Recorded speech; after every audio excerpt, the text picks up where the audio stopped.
Praise lord. ఒక అడవిలో మరి ఇద్దరు వ్యక్తులు కట్టెలు కొడుతూ ఉన్నారు. మరో జీవనోపాధి కోసం. ఒక వ్యక్తి ఆ కట్టెలు కొడుతూ ఉన్నాడు. మరో వ్యక్తిని ఈ వ్యక్తి చూస్తూ ఉన్నాడు. ఆయనకంటే ఎక్కువగా కట్టెలు కొట్టాలని ప్రయత్నం చేస్తున్నాడు. ఎక్కువగా నేను కట్టెలు కొట్టాలి అదే సంకల్పంతో ఉన్నాడు. ఉండి ఎదుటి వ్యక్తిని కూడా గమనిస్తూ ఉన్నాడు.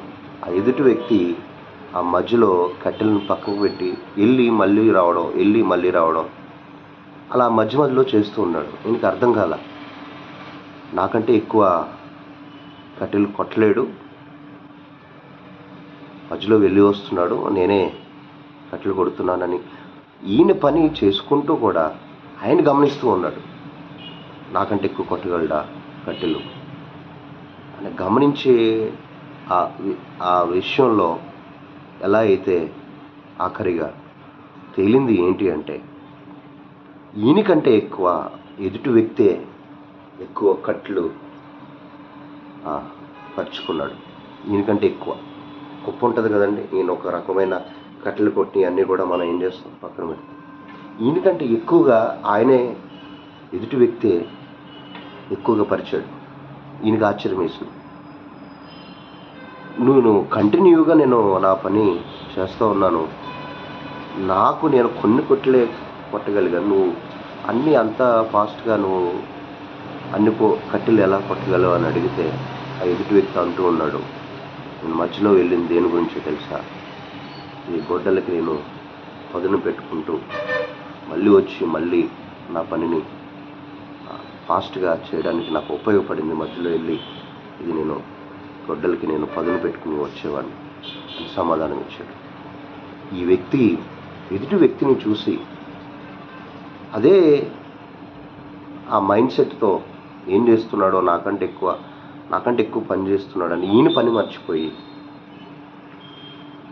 ఆ విధంగా వెళ్ళడం వల్ల ఈయనకంటే ఎక్కువ ఈ గమనించిన వ్యక్తి కంటే తన పని తను చేసుకుంటూ వెళ్ళిపోయే వ్యక్తి ఎక్కువగా కట్టెలు కొట్టడం జరిగింది. మన బైబిల్ గ్రంథంలో సామెతలు 14:23 ఉంటుంది, ఏ కష్టము చేసినను లాభమే కలుగును, వట్టి మాటలు లేమిడికి కారణం. ఏ పని చేసినా లాభమే కలుగుతుందంట. మనం చేసే పని దేవుడిచ్చిన పని. మన ఆఫీస్కి వెళ్ళినా లేదా చేతి వృత్తులు చేసుకున్నా, మనం వ్యక్తిగత వ్యాపారాలు చేసుకున్నా, మనం ఏది చేసినా సరే, ఏ కష్టము చేసినాను లాభమే కలుగును. ఏ కష్టం చేసినా లాభం కలుగుతుందంట.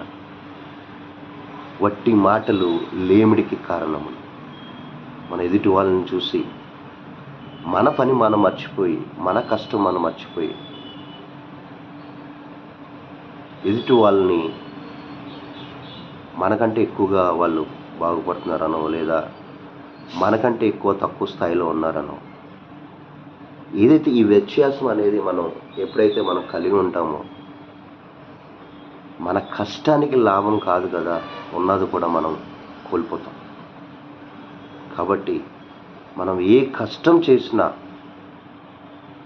మన కష్టం మనం చేయాలి. ఎదుటివారితో ఎప్పుడు కూడా మనం పోల్చుకోవద్దు. మన కష్టానికి తగిన ఫలితాన్ని దేవుడు ఇస్తాను అనే వాగ్దానాన్ని ఇస్తున్నాడు గనుక వట్టి మాటలు లేమిడికి కారణములు. కాబట్టి మన లైఫ్కి, మన జీవనోపాధికి దేవుడు ఒక పనిని ఖచ్చితంగా ఇచ్చి ఉంటాడు. ఆ పనిని శ్రద్ధతో, కష్టమైనా సరే శ్రద్ధతో మనకిచ్చినటువంటి పనిని మనం చేయగలిగితే లాభమే కలుగుతుందంట. ఏ కష్టము చేసినను లాభమే కలుగును. లాభమే. వట్టి మాటలు. కాబట్టి దేవుడు వాగ్దానాన్ని బట్టి, సామెతల గ్రంథం 14:23 వాగ్దానాన్ని బట్టి దేవుడిచ్చిన పనిని శ్రద్ధతో మనం చేయగలిగే ప్రయత్నం చేస్తే మన కష్టాన్ని చూసి దేవుడు కష్టానికి తగ్గ ఫలితాన్ని దేవుడు ఖచ్చితంగా ఇస్తాడు. నూరంతులుగా ఫలితాన్ని దేవుడు ఇస్తాడు.